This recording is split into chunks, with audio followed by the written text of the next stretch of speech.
નમસ્કાર મિત્રો, education with Jignesh ચેનલમાં તમારું સ્વાગત છે. આજે 7મા દિવસની વિદ્યા સહાયક ભરતી અપડેટ લઈને આવી ગયો છું.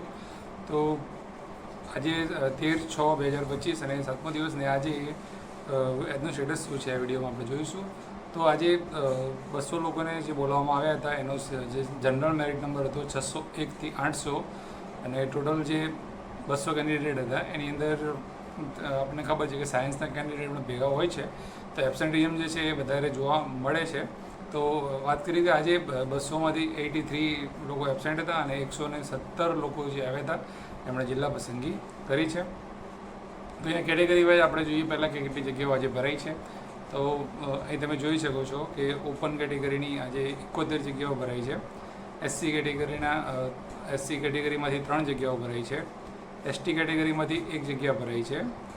એસસીબીસી કેટેગરીમાંથી 29 જગ્યા ભરાઈ છે. ઈડબ્લ્યુએસમાંથી 13 જગ્યા ભરાઈ છે. એમ કરીને ટોટલ 117 જગ્યાઓ આજની તારીખમાં ભરાઈ છે. આગળ આપણે વાત કરીએ કે હવે ટોટલ જે આપણું ટોટલ છે એની અંદર શું ફરક પડ્યો છે એ વાત જોઈ લઈએ.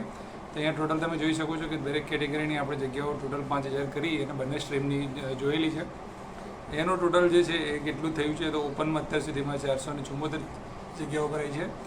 એસસીમાં 45, એસટીમાં 52, એસસીબીસીમાં 162, ઈડબ્લ્યુએસમાં 108 અને ટોટલ જોવા જઈએ તો 841 જગ્યાઓ ભરાઈ છે.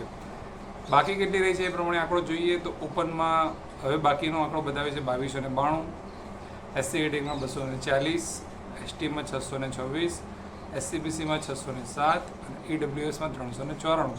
એમ કરીને 4159 જગ્યાઓ હજી પણ બાકી છે. ટકાવારીની વાત કરીએ તો અહીંયા તમે જોઈ શકો છો કે હજુ પણ 16.82 એટલે કે 17% આસપાસ જ જગ્યાઓ ભરાઈ છે. રોજ 2% જેટલું જ ખસે છે અને જે કામગીરી જે છે એ ખૂબ જ ધીમી ગતિએ ચાલી રહી છે. એનું કારણ એ છે કે 200 લોકોને જે બોલાવવામાં આવે છે એની અંદર સાયન્સના ગણીને કરવામાં આવે છે અને જે જગ્યાઓ જે છે એ ખૂબ જ અત્યારે શરૂઆતના તબક્કામાં ખૂબ ઓછી ભરાઈ રહી છે એવું સ્પષ્ટ રીતે દેખાઈ રહ્યું છે. તો એટલા માટે જે છે અપડેટ જે છે એ ખાસ એટલી બધી કસવાનું નામ લેતી નથી અને આ પ્રમાણે છે કે 23 તારીખ સુધી જે ચાલશે એમાં 3500 જેવી 3200-3300 જેવી જગ્યાઓ ભરાવશે. એના પછી પાછી 1700 જગ્યાઓ ભરવા માટે જે આ રીતે જ જો રાઉન્ડ આપવામાં આવે તો 10 થી 15 જુલાઈ સુધી આ વસ્તુ જઈ શકે છે. તો જેમ બને એમ વસ્તુ વધારે એ લેટ થઈ શકે છે અને એ આ લેટ થશે તો જે 6 થી 8નું છે એનાથી પણ વધારે લેટ જાય એવી સંભાવના છે. બરાબર છે. અને વાત એવી છે કે ક્રમિક ભરતી કચ્છની વાત છે. કચ્છની જે સામાન્ય ભરતીનું જે પૂરું થાય એના બાદ જ કચ્છની પ્રોસેસ જે છે એ ચાલુ થવાની છે. તો અત્યારે હાલના તબક્કે જે રીતે જિલ્લા પસંદગીની કાર્યવાહી થઈ રહી છે ખૂબ ધીમી ગતિએ થઈ રહી છે.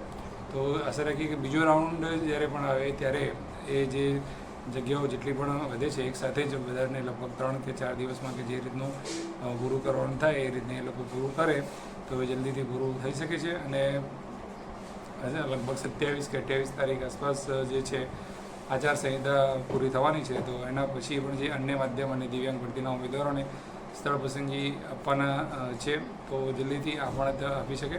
કેમ કે જો ક્રમિક ભરતીનું એમને ખબર છે કે 6 થી 8માં કોઈ 1 થી 5 વાળું રિપીટ ના થાય એવું એ કરવા માગતા હોય તો 6 થી 8ની જિલ્લા પસંદગી શરૂ થયા પહેલાં 1 થી 5ની સ્થળ પસંદગીની તારીખ એ જાહેર કરી શકે છે અને 1 થી 5 વાળાને હાજર કરી શકે છે.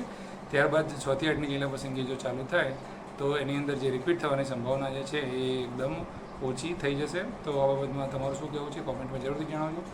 વિડીયો કેવો લાગ્યો એ કોમેન્ટમાં જરૂરથી જણાવજો. નવી કોઈ અપડેટ હોય તમારી પાસે કોઈ નવો આંકડો હોય તો પણ કોમેન્ટમાં જરૂરથી જણાવજો. વિડીયોને લાઇક કરવાનું ભૂલતા નહીં, શેર કરવાનું ભૂલતા નહીં. નવા વિડીયોમાં ફરીથી કાલની અપડેટ સાથે મળીશું. જય હિન્દ, જય ભારત. Thank you.